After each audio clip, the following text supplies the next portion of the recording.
내 영혼의 햇빛 비치니 샬롬. 사랑하는 성도 여러분, 주님 은혜 안에서 지난밤도 평안한 쉼을 잘 쉬셨는지요? 오늘은 2025년 6월 25일 수요일 아침입니다. 오늘 우리 조국은 동족 상잔의 전쟁 6.25가 발발한 지 75주년 기념일입니다. 모든 전쟁은 인간의 죄와 이기심의 결과입니다. 하나님의 사랑과 은혜가 없으면 전쟁이 일어나고 모두 파멸하게 되는데, 하나님께서 우리의 조국을 은혜 가운데 지켜주시길 원하고, 성도 여러분 또한 진리와 사랑 안에서 늘 평안한 삶 잘 사시기를 기원하며 아침 경건의 시간을 시작하겠습니다. 오늘은 찬송가 25장 면류관 벗어서 함께 찬송하겠습니다.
다 같이 기도하겠습니다. 하나님, 오늘도 새 날을 허락해 주셔서 감사합니다. 오늘도 생명과 진리의 말씀 앞에 서오니 말씀을 묵상할 때 풍성한 삶을 사는 비밀을 깨달아 알게 해 주시고, 주신 말씀에는 순종함으로 오늘도 가장 복된 은혜의 인생을 살게 해 주옵소서. 예수님의 이름으로 기도드립니다. 아멘. 이제 오늘의 말씀 묵상 본문을 봉독하겠습니다. 오늘 묵상 본문은 역대상 25장 1절에서 31절의 말씀인데, 1절부터 함께 봉독하겠습니다. 다윗이 군대 지휘관들과 더불어 아삽과 헤만과 여두둔의 자손 중에서 구별하여 섬기게 하되 수금과 비파와 재금을 잡아 신령한 노래를 하게 하였으니 그 직무대로 일어난 자의 수요는 이러하니라. 아삽의 아들들은 삭굴과 요셉과 느다냐와 아사셀란이, 이 아삽의 아들들이 아삽의 지휘 아래 왕의 명령을 따라 신령한 노래를 하며, 여두둔에게 이르러서는 그의 아들들 그달리아와 스리와 아사야와 시므이와 하샤바와 마띠디아 6사람이니 그의 아버지 여두둔의 지휘 아래 수금을 잡아 신령한 노래를 하며 여호와께 감사하며 찬양하며, 헤만에 이르러서는 그의 아들들 붓기야와 마따냐와 우시엘과 스부엘과 여리못과 하나냐와 하나니와 엘리아다와 갓딜리와 로암디에셀과 요수부가사와 말로디와 호딜과 마시우시라. 이는 다 헤만의 아들들이니 나팔을 부는 자들이며 헤만은 하나님의 말씀을 가진 왕의 선견자라. 하나님이 헤만에게 14 아들과 3 딸을 주셨더라. 이들이 다 그들의 아버지의 지휘 아래 재금과 비파와 수금을 잡아 여호와의 전에서 노래하여 하나님의 전을 섬겼으며 아삽과 여두둔과 헤만은 왕의 지휘 아래 있었으니 그들과 모든 형제 곧 여호와 찬송하기를 배워 익숙한 자의 수요가 288명이라. 8절 이 무리의 큰 자나 작은 자나 스승이나 제자를 막론하고 다 같이 제비 뽑아 직임을 얻었으니 첫째로 제비 뽑힌 자는 아삽의 아들 중 요셉이요 둘째는 그달리아이니 그와 그의 형제들과 아들들 12명이요 셋째는 삭굴이니 그의 아들들과 형제들이 12명이요 넷째는 이스리니 그의 아들들과 형제들과 12명이요 다섯째는 느다냐니 그의 아들들과 형제들과 12명이요 여섯째는 붓기아니 그의 아들들과 형제들과 12명이요 일곱째는 여사렐라니 그의 아들들과 형제들과 12명이요 여덟째는 여사야니 그의 아들들과 형제들과 12명이요 아홉째는 마따냐니 그의 아들들과 형제들과 12명이요 열째는 시므이니 그의 아들들과 형제들과 12명이요 열한째는 아사렐이니 그의 아들들과 형제들과 12명이요 열두째는 하샤바니 그의 아들들과 형제들과 12명이요 열셋째는 수바엘이니 그의 아들들과 형제들과 12명이요 열넷째는 마띠디아니 그의 아들들과 형제들과 12명이요 열다섯째는 여레못이니 그의 아들들과 형제들과 12명이요 열여섯째는 하나냐니 그의 아들들과 형제들과 12명이요 열일곱째는 요수부가사니 그의 아들들과 형제들과 12명이요 열여덟째는 하나니니 그의 아들들과 형제들과 12명이요 열아홉째는 말로디니 그의 아들들과 형제들과 12명이요 스무째는 엘리아다니 그의 아들들과 형제들과 12명이요 스물한째는 후딜이니 그의 아들들과 형제들과 12명이요 스물두째는 깃달디니 그의 아들들과 형제들과 12명이요 스물셋째는 마하시오시니 그의 아들들과 형제들과 12명이요 스물넷째는 로맘디에셀이니 그의 아들들과 형제들과 12명이었더라. 아멘. 이제 오늘의 말씀 묵상을 함께 나누겠습니다. 첫 번째로 오늘 묵상 본문의 핵심 내용을 살펴보겠습니다.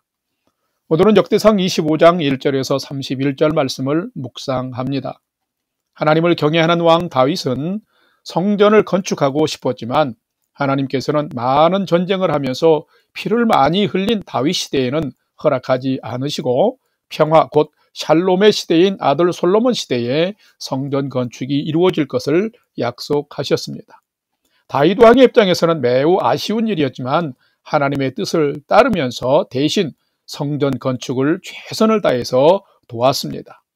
22장에는 다윗이 솔로몬과 방백들에게 위대한 성전 건축 역사를 잘 감당하도록 축복하며 부탁하는 모습이 기록되어 있고 23장에는 새로운 시대와 국가체제에서 성전에서 봉사할 레위인들 조직과 직무를 정비하는 모습이 기록이 되었고 24장에는 제사장들을 24반열로 정비하여 레위인들의 직무를 구체적으로 맡기는 내용이 기록되었으며 25장인 오늘 묵상 본문에는 성전에서 하나님을 찬양하는 레위인들, 곧 찬양하는 자의 우두머리인 아삽과 헤만과 여두둔의 지휘 아래서 그 자손들을 성전에서 봉사하고 섬기도록 구별하여 세우는 모습을 기록을 하고 있습니다. 오늘은 말씀을 묵상하면서 다윗 왕이 하나님의 뜻에 순종하면서 성전 건축을 질서 있게 최선을 다해 돕는 모습을 보면서 나는 하나님의 일을 감당하면서 어떤 자세와 모습으로 섬기는지를 살피고 묵상하는 시간이 되시기를 바랍니다. 두 번째로 오늘 묵상 본문에 나타난 하나님은 어떤 분이신지 살펴보겠습니다. 오늘 본문에 나타난 하나님은 인간의 협력과 질서 가운데서 가장 아름다운 찬양을 받으시길 원하시는 분이 하나님이시다라는 것입니다. 오늘 본문 역대상 25장 1절과 7절 말씀을 봉독합니다. 1절 다윗이 군대 지휘관들과 더불어 아삽과 헤만과 여두둔의 자손 중에서 구별하여 섬기게 하되 수금과 비파와 재금을 잡아 신령한 노래를 하게 하였으니 그 직무대로 일하는 자의 수요는 이러하니라. 7절. 그들과 모든 형제 곧 여호와 찬송하기를 배워 익숙한 자의 수요가 288명이라. 아멘. 성도 여러분, 하나님은 어떤 분이실까요? 왜 다윗은 이렇게 찬양하는 사람들을 군대 지휘관들과 더불어 의논하며 조직적으로 세우고 섬기게 했을까요? 그것은 하나님께 드리는 찬양이 매우 중요한 예배였기 때문입니다. 성전에서 찬양을 드릴 때 찬양을 맡은 자들은 레위 자손 중에서 아삽과 헤만과 여두둔의 세 가족 자손으로 구별하고 세웠습니다. 그리고 그의 아들들을 책임자로 하여서 24반야를 또한 조직하고 구성했습니다. 뿐만 아니라 이렇게 찬양을 맡은 전체의 수는 찬송에 익숙한 자가 288명이나 달하는데 이것을 포함해서 4,000명이나 찬양을 맡은 자의 수가 되었습니다. 이 많은 찬양대가 아삽과 헤만과 여두둔의 지휘 아래서 질서정연하게 성전에서 하나님을 찬양하도록 조직하고 세운 것입니다. 이것은 참으로 대단한 열심이며 하나님을 경외하는 모습입니다. 이렇게 찬양대를 편성하는데도 그 조직이 군대를 방불할 정도로 조직적이고 체계적입니다. 이것은 하나님을 경배하고 찬양하는 것이 군대 전투에 비길 정도로 매우 중요한 일이기 때문이었습니다. 하나님을 찬양하는 삶이나 사역에도 분명 영적 전쟁이 치열한 것을 우리는 볼 수 있습니다. 그러므로 찬양을 대충 때우기 식으로 한다든지 훈련도 없이 진심이 담기지 않는 찬양을 드려서는 결코 안 됩니다. 마음과 정성을 다해 찬양할 때에 하나님은 그 찬양과 예배를 받으시며 그런 찬양과 예배를 드리는 자들에게 하나님은 하늘에 속한 은혜와 능력으로 덧입혀 주십니다. 성도 여러분, 하나님은 어떤 분이실까요? 하나님은 인간의 협력과 질서 가운데서 가장 아름다운 찬양을 예배를 받으시기 원하시는 분이십니다. 다윗을 통해서 레위 자손의 찬양 맡은 자들을 통해서 또한 그들의 지휘 아래서 자손들의 찬양과 예배가 진정으로 함께 드려질 때에 하나님의 풍성한 은혜와 역사가 이스라엘에 임했었습니다. 우리도 마찬가지입니다. 우리를 하나님의 자녀 삼으신 그 사랑, 우리를 예수님의 십자가로 구원하신 그 은혜를 늘 기억하면서 우리도 날마다 감사의 예배자로 나아가야 합니다. 서로 협력하고 질서 가운데서 하나님이 가장 기뻐하시는 온전한 예배자의 삶을 우리가 살아갈 때에 하나님은 분명 우리의 삶에도 하나님의 풍성한 은혜와 역사를 베푸실 것입니다. 여러분이 그런 하나님을 영화롭게 하는 삶을 살아가는 예배자로 사시기를 주님의 이름으로 간절히 축원합니다. 세 번째로 오늘 묵상 말씀이 우리에게 주시는 교훈과 메시지를 살펴보겠습니다. 오늘 우리에게 주시는 교훈과 메시지는 참된 성도는 언제 어디서든지 하나님을 높이고 찬양하는 데 최선을 다하는 성도가 참된 성도다라는 것입니다. 오늘 본문 역대상 25장 7절과 8절 말씀을 봉독합니다.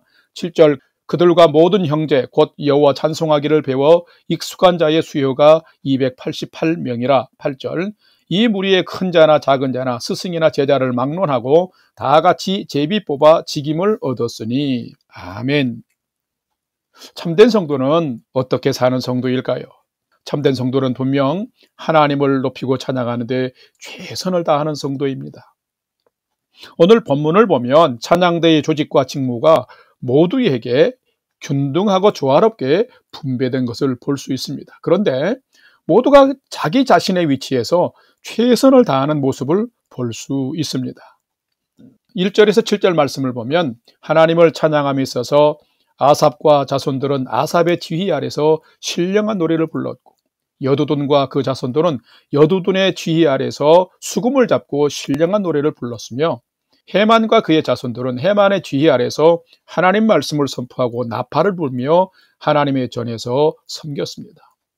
자, 7절 말씀을 보면 이들과 더불어 형제들이 여호와 찬송하기를 배워서 익숙하게 찬양하는 자가 288명이나 되었는데 여기에 찬양대가 4,000명이나 참여한 것입니다. 실로 엄청난 규모입니다. 이렇게 많은 숫자가 찬양대에 참여하는데 8절을 보면은 큰 자나 작은 자나 스승이나 제자를 막론하고 차별이 없이 찬양대의 직임을 맡겼는데 또한 그들이 그렇게 섬겼음을 알 수 있습니다. 찬양대를 섬기는 자들은 지극히 크신 하나님의 은혜를 찬양하는데 쓰임 받음에 대한 거룩한 감사의 응답으로 자기에게 맡겨주신 봉사와 섬김을 겸손한 마음으로 응답한 것입니다. 참으로 귀한 자세입니다. 안타깝게도 한국 교회에서는 일부 성가대들이 섬기는 직임 때문에 시험에 들고 혼란스러운 일들이 종종 발생할 때가 있었습니다. 성가대의 목적은 하나님을 높이고 영광을 돌리는 것인데 자신이 사람에게 인정을 받으려다 보니 그런 일들이 종종 발생한 것입니다. 그렇다면 누가 참된 성도일까요? 참된 성도는 언제 어디서든지 하나님을 높이고 찬양하는데 최선을 다하는 삶을 살아가는 성도가 참된 성도입니다. 참된 성도는 비단 성가대만이 아니라 교회에서의 여러 봉사 직임을 하나님이 내게 맡겨주신 귀한 사명으로 알고 전적으로 기쁘게 순종하며 섬기는 자입니다. 그래야 솔로몬 성전에 여호와의 영광이 가득한 것처럼 우리의 삶에도 우리의 성전에도 하나님의 영광이 가득하게 되는 것입니다. 성도 여러분, 여러분이 다윗과 레위인들처럼 나를 하나님의 자녀 삼아주신 은혜에 감사하며 늘 기쁨으로 찬양하고 주를 섬기는 삶을 힘써 사시기를 바랍니다. 그러면 분명 여러분의 삶과 가정과 교회 공동체에 하나님의 임재가 함께할 것이며 그 가운데 하나님의 영광이 충만히 임할 것입니다. 그런 복된 성도의 삶을 여러분이 사시기를 주님의 이름으로 축원합니다. 다 같이 기도하겠습니다. 하나님, 큰 죄인인 저희를 불러 구원해 주시고 다시금 자녀 삼아 주심에 참 감사합니다. 이 사랑과 은혜 잊지 말고 다윗처럼 찬양하는 레위인들처럼 평생 하나님 앞에서 겸손한 예배자로 살게 해 주시옵소서. 대충이 아니라 최선을 다하는 예배, 형식이 아니라 진심과 겸손으로 섬기는 봉사와 섬김의 삶을 살게 해 주시옵소서. 그래서 저희로 그런 삶에 쓰임받게 하사 하나님의 영광 드러내는 복된 인생을 살게 해 주시옵소서. 이제는 우리 구주 예수 그리스도의 은혜와 하나님 아버지의 지극하신 사랑하심과 성령님의 감화 감동 교통 위로 충만케 역사하심이 오늘 주어진 삶도 하나님께 최선을 다해 찬송하고 예배드리며 하나님을 높이고 영화롭게 하는 삶을 성실하게 살 것을 결단하는 아침 경건의 시간에 참여한 모든 성도들 머리 위에 이제로부터 영원토록 함께 하옵시기를 간절히 축원하옵나이다. 아멘. 이제 오늘 또 찬양이 연주되는 동안 오늘 주신 말씀과 기도 제목을 가지고 믿음으로 함께 기도하겠습니다. 첫 번째는 오늘 주신 말씀을 따라서 하나님의 자녀됨에 대한 그 은혜에 감사하며 오늘도 찬양하는 삶을 살게 해주시고 온전한 찬양과 경배자로 살게 해 주옵소서 하고 우리가 기도합시다. 두 번째는 우리 성도님들을 건강으로 가정을 평안한 가정으로 지켜 주옵소서. 우리 밴쿠버 영락교회가 하나님의 사랑과 진리 위에 든든히 서는 교회 되게 해 주옵소서. 세상에 전쟁이 많은데 전쟁이 멈추고 하나님의 통치 가운데 평화가 회복되게 하여 주옵소서 기도합시다. 마지막 세 번째는 사랑하는 부모, 형제, 자녀들이 오늘도 하나님을 경외하는 최선의 믿음의 삶을 잘 살도록 인도해 주옵소서 하고 오늘의 삶의 모든 소망도 하나님께 두고 5분 이상 믿음으로 기도하도록 하겠습니다. 다 같이 기도하겠습니다.